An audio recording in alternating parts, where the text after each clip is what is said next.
In this video, you're going to learn exactly how to choose the best category for your new book, whether you're an indie author or you're looking to build authority in your business or consulting practice. Plus, as a bonus, I'll show you how to use Amazon's category system to actually become an instant bestseller.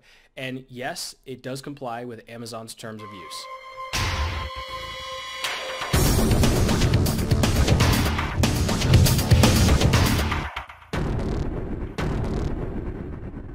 Hi guys, okay, so let's just dive right in, talk about the two big reasons why it's so important that you choose the right category. Number one is it helps Amazon serve the right people. And number two, it allows you control over how your book is perceived. So over the next few minutes, I'm going to dive into how and why both of those are so important. So let's look at number one real quick. In terms of after keyword research, and there's another video about that. I'll link to it at the end of this one. So in terms of how people find your book, after keyword research, choosing the proper category is important. And as you can see here, there are a lot of categories that you can choose from for your book. And I think the quickest way to do this is to just show you a screenshot here. And this is what happens when you choose the right category. This first one right here, Jason Whaling, that's me, is one of the books that I've published. And because I chose the right category for my book, when I published this book happens to be on retirement investing, and it's super simple. It's actually the second book I published, and I chose a very different category than the first book I published because I was trying to target a different type of person, which kind of goes into number two. But here's just an example of the type of emails Amazon sends out. So Amazon, because I chose the right category, was sending out my book to potential readers. And you can scroll down here and you can look and see that there were some other books that they thought that this was to me, that they thought I would be interested as well. But because of my behavior and because I chose the right category for my book, there I am at number one for this marketing email. So there's number one, just making sure Amazon has everything they need to market the book for you. And then number two is positioning, right? Because you want to make sure that your book is perceived in the way you want it to. So the easiest way to look at this is if you don't want to be with all the scammers or, the spammy home start your home business people, or network marketers. Now, there's nothing against them, right? They're good people over there too. But if you want to differentiate yourself from them, then when you look at the books, look at your book categories, you want to make sure that you're not putting your book in the same categories as they're doing really well in, because now you're not only competing with them, but you're putting yourself in the same position that they are. So that's kind of the two big reasons. So let's just go ahead and dive in and see how this works, right? So I've pulled up, here we go. So I'm currently doing research for a new book that I'm writing, and you can subscribe to the channel and kind of follow along. I'm breaking down the entire process, A to Z, of what I'm doing here. In this particular video, I'm going to show you how I wound up choosing my category. So my book is about how to gain instant authority and credibility online by publishing your book and creating a small sales funnel behind it to kind of filter through prospects and show them your value up front. And so I'm looking at sales and marketing, I'm looking at business and entrepreneurs, and I'm looking at book writing. But as you'll see in a moment, I actually decided not to go into book writing at all, even though that's a major part of my strategy. And I decided not to do that because it's not a part of the core message that I want to give out, because as we'll see, it's more important that people understand the results that they're getting from this book rather than how they're doing it. So I don't want to compete with all the other people that are talking about how to write a book, even though a large portion of the book that I'm writing goes over those types of things. So instead, I decided to focus on the problem. So if you're writing a nonfiction book, this is where you want to start. What is the problem that you're solving? Now, I'm in Evernote here, or not Evernote, this is OneNote. I use Evernote as well. So I'm in OneNote here, and all I did was I went through the different categories on Amazon.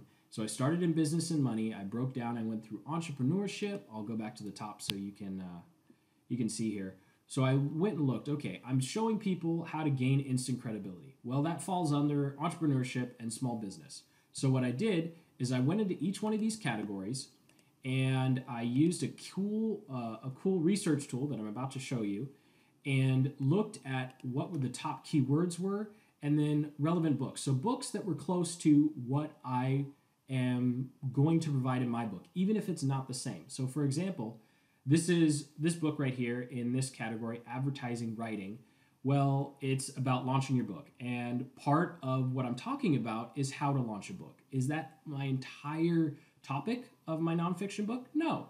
But it's talking about some similar things, and it's going to be helpful when I'm doing the table of contents later to have this list as well.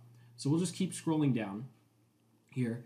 So then the next category I'm looking at is sales and selling. So I'm going to go back so it's not too confusing.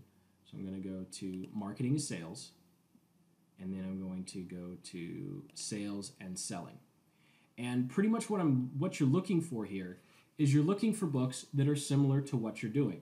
So I just happen to know that Booked just came out a few weeks ago, is very similar to what I want to do because it's about helping people get clients.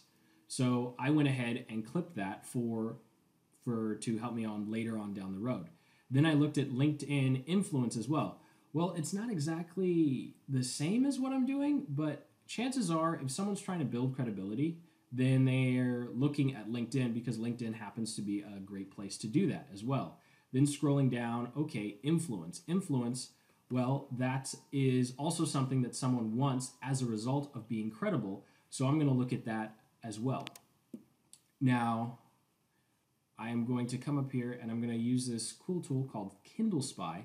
And essentially what Kindle Spy does is it goes through all of the sales stats here and it ranks the books. It tells, as you can see, it's telling me what their estimated sales are and what the price points are, how many reviews they have, their overall sales rank, and then most importantly, kind of gives me a breakdown of what's the average monthly revenue done in this particular niche. And this one is pretty good because it's all green, and you can see that on average, these people are making $7,000, $7,500. Now, of course, you can go down here and see that that's very, very spread out because that's what happens when you have outliers with averages. You have one book here making $22,000 and another one only making $1,000. So take that with a grain of salt. And I'll leave a link below to a page where you can kind of go over and see this. So just to let you know, it is an affiliate link, but you don't have to use this to choose your category. It just makes it a little easier figuring out. So I'll actually now go through, I'm going to pause real quick, and I'm going to go over to another category to show you. Okay, back again. So we skipped about 30, 40 minutes worth of research just because I figured you didn't want to be stuck there watching a video of me combing through all this stuff. So I'll give you the summary of kind of what just happened, right?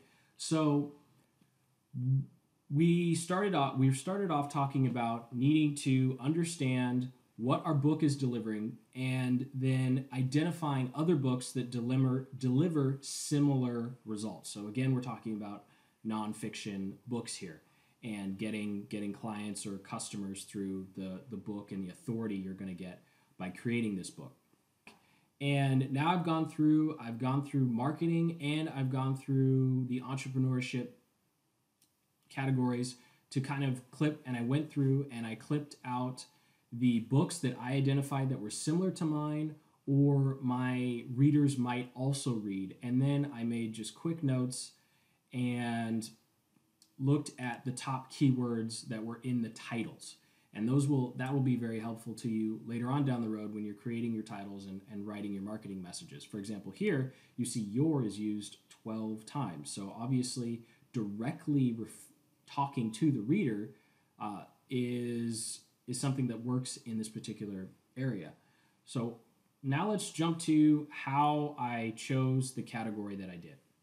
So the category I ultimately wound up choosing was entrepreneurship and small business marketing, right? So I'm going to click on the hyperlink here and it's going to load up for us. I don't need that.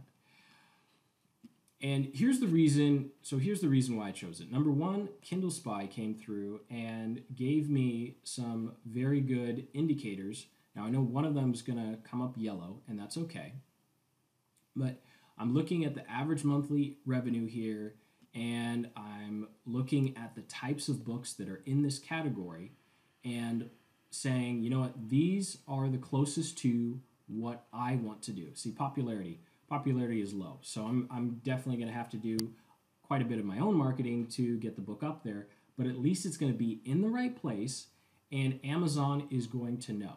So to summarize what I've essentially done here is I've gone through meticulously every category that might pertain to what I'm doing, and I clipped, if you don't have Kindle Spy, ignore that part. I clipped all the books that were similar or talking to the same people that I wanted to talk to.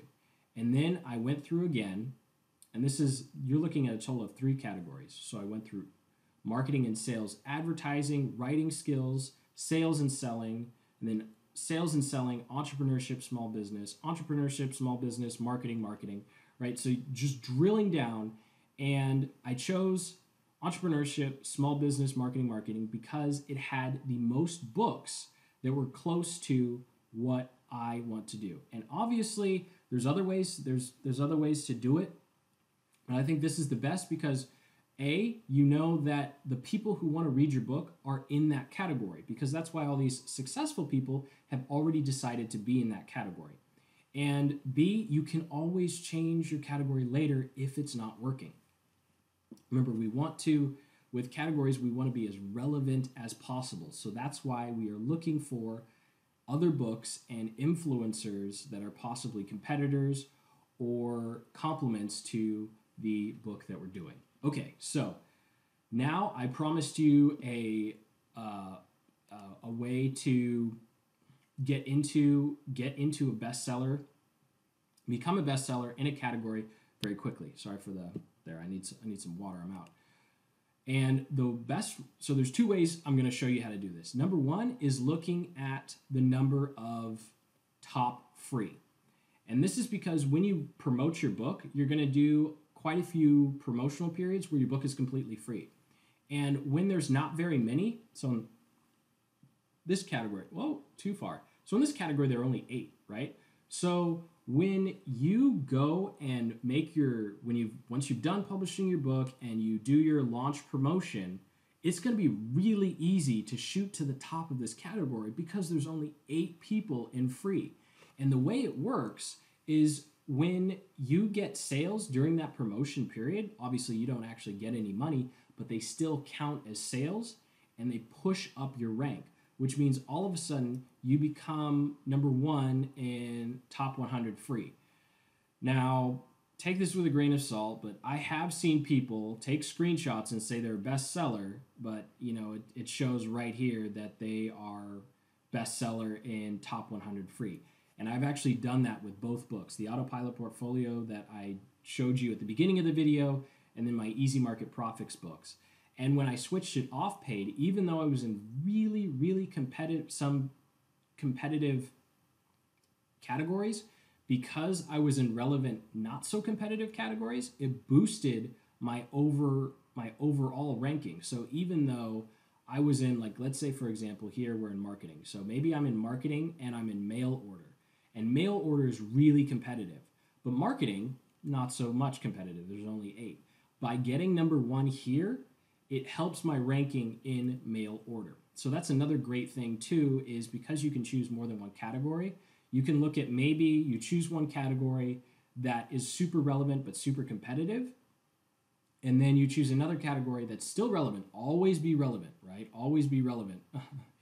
And that's not as focused or centered on your prospect, right? So it might be in my example, fake example here, we have mail order would have been super relevant to me, but marketing is still part of mail order, so I would rank high in marketing, and that would boost my ranking in mail order.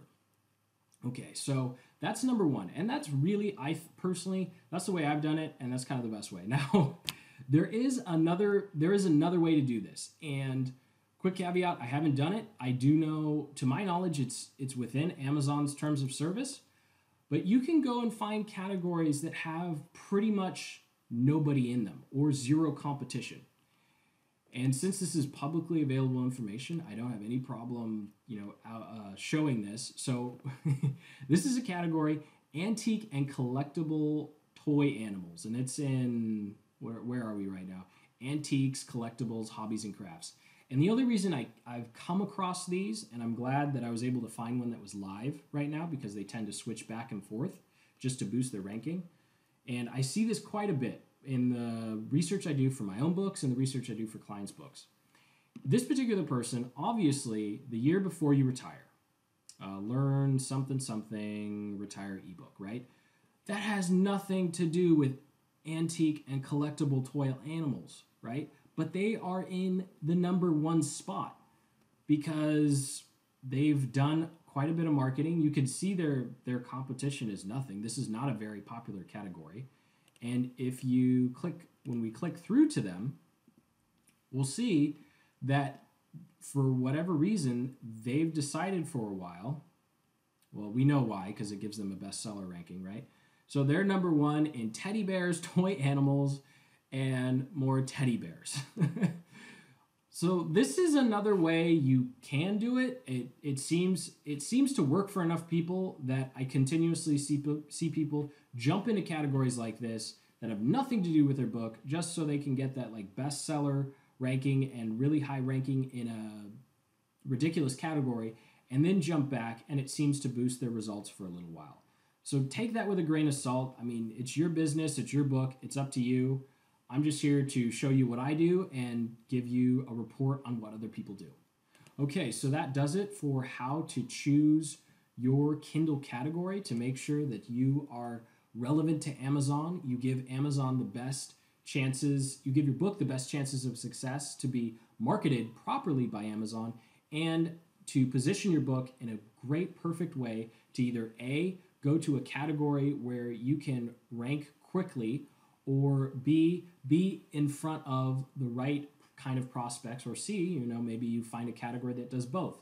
My personal experience, you've always choose A or B, and that's why you get two categories to do that kind of stuff.